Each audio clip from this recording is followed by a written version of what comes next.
Okay, so I'm not going to deny this is the exact same day setup as Nubia #1. But as I mentioned in that video, the main reason I'm separating them in two separate videos is because the way these issues come out, and I'm basically committed to the series at this point, it's hard to really just wait and combine them unless you want to wait a long time. So I'm just doing this so the future videos make sense of when I publish them out. And I think these are good enough to, be separate, but no hate to the people who want to combine them. So saying that, my name is Tiffany. If this is the first time you hear, I mostly do comic, manga, normal novels, books, whatever. Occasionally I dabble in a movie or a TV show. If there's anything you'd like to see me talk about, let me know in the comment section below. Subscribe and tell me what you like to see, and if you agree or disagree, we can have a conversation, which I am all up for. Nubia #2. So the story is still great here.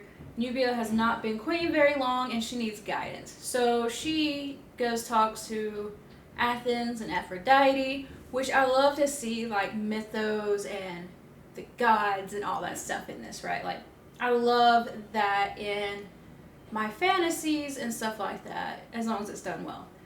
And they are surprisingly receptive and helpful for a queen who honestly admits she has no idea what she's doing.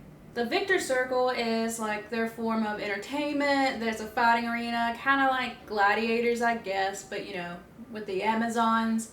And it's really interesting to see what they do for entertainment, and I think it makes total sense with what Wonder Woman and the mascara and everything is like influenced by. And it's like on the edge, and there's a spirit that goes into a body and starts asking about Medusa, which is a villain in some of the Wonder Woman comics.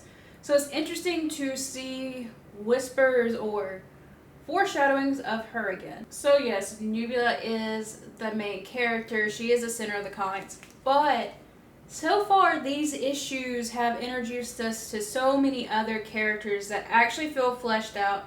My only complaint is maybe not fleshed out enough, just because of the length of the issues and the dialogue and just the way comics work. There's a lot of characters and not enough time where we can just dabble in and get to know every little detail of these Amazons.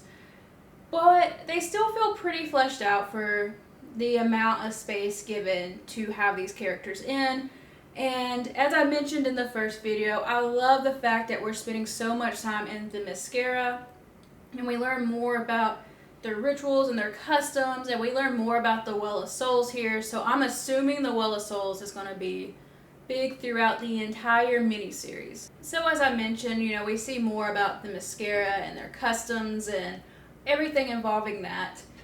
So Nubia has to pick who's going to guard the underworld next, and so they did the little vow of trust and all the stuff that goes along with it. So that and Medusa being mentioned, I'm so ready for issue 3 already. I got a little spoiled that I got to read #1 and #2 a few days apart, so now I gotta wait. But I'm just ready to see what happens next in this miniseries. It's so good. It's the same team as the first one, so the art is absolutely phenomenal. And just look at that art. Yeah, I know I'm showing advertisements on the side, but I'm trying not to I just wanted to show this page because look how beautiful this art is. The character designs are so gorgeous, and I love just the color scheme of everything too in the background, and this team works so well together so far from what I've seen, and I love it. So guys, are you reading this series too? I'm assuming you are if you're on #2, but if not, just pick it up and we can have a discussion about it, and I'll see you next time.